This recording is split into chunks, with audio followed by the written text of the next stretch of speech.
partons maintenant à la découverte d'un réseau d'agences atypiques. Un charme bien particulier opère dans les biens qui y sont proposés. Bonjour Nathalie Garcin. Bonjour.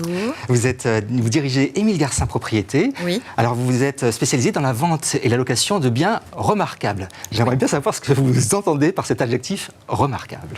Remarquable, j'aime pas beaucoup de gens utilisent plutôt le mot prestige. Ouais. J'aime pas ce mot parce qu'il est assez mal interprété.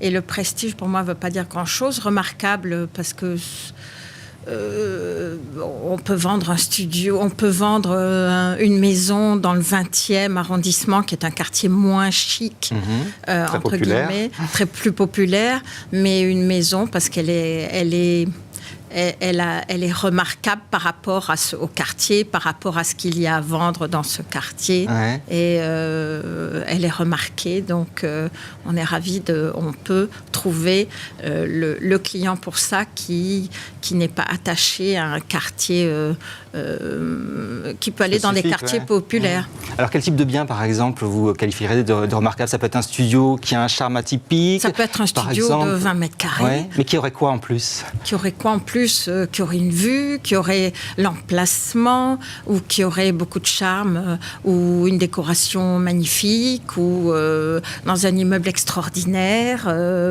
Ça peut être plein de choses. Ça peut être un studio dans un atelier, avec une terrasse, avec un jardin, ou une très belle adresse. Et comment vous faites du coup pour dénicher ces biens un petit peu particuliers? C'est ça la difficulté? C'est 60 ans de travail. 60 ans de travail. 60 ans de travail.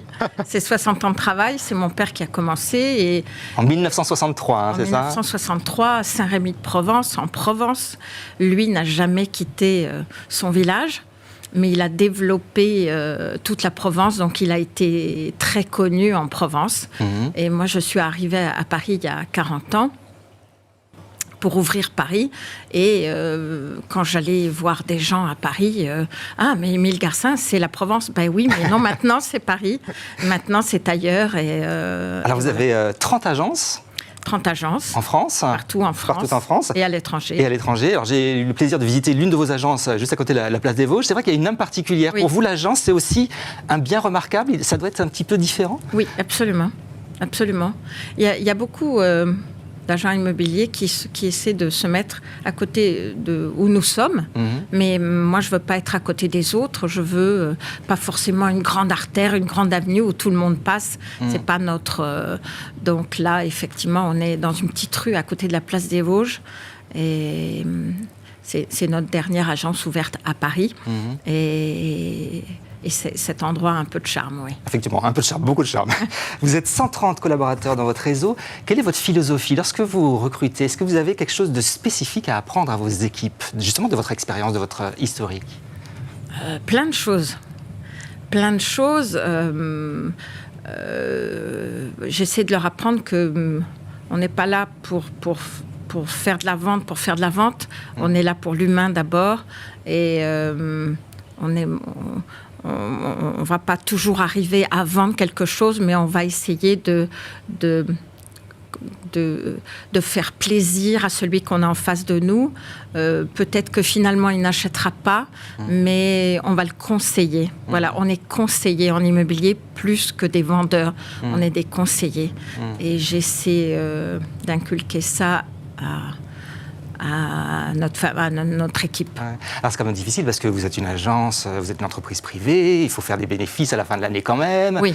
Comment on fait la balance entre l'humain, le conseil, mais aussi le business?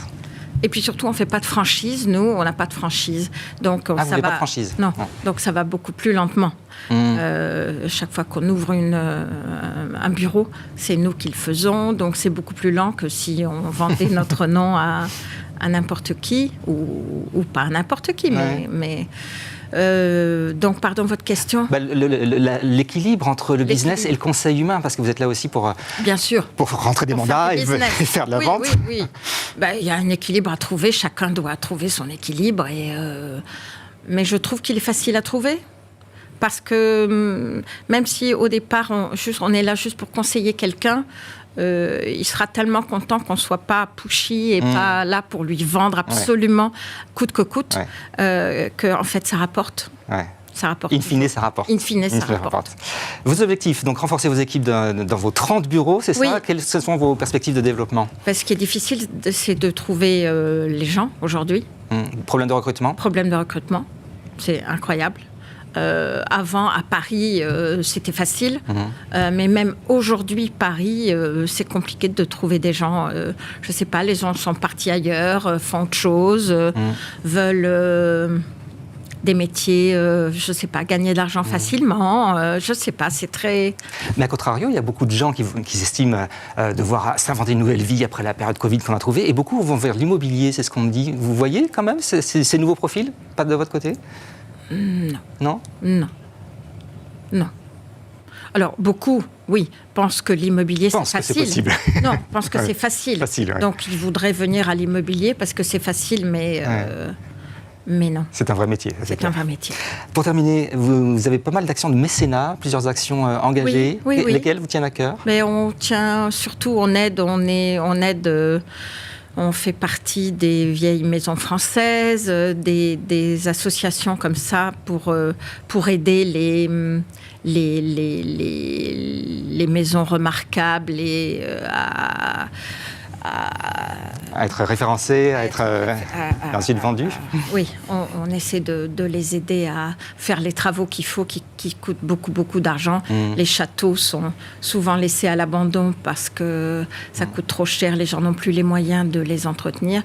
Donc, on essaie de remuer tout ça et d'aider sur tout ça. Et donc, il y a l'abbaye de Saint-André en Provence qu'on a aidé à reconstruire la chapelle. Il y a plein d'endroits comme ça et plein d'autres choses qu'on fait pour les gens aussi et pas seulement les maisons.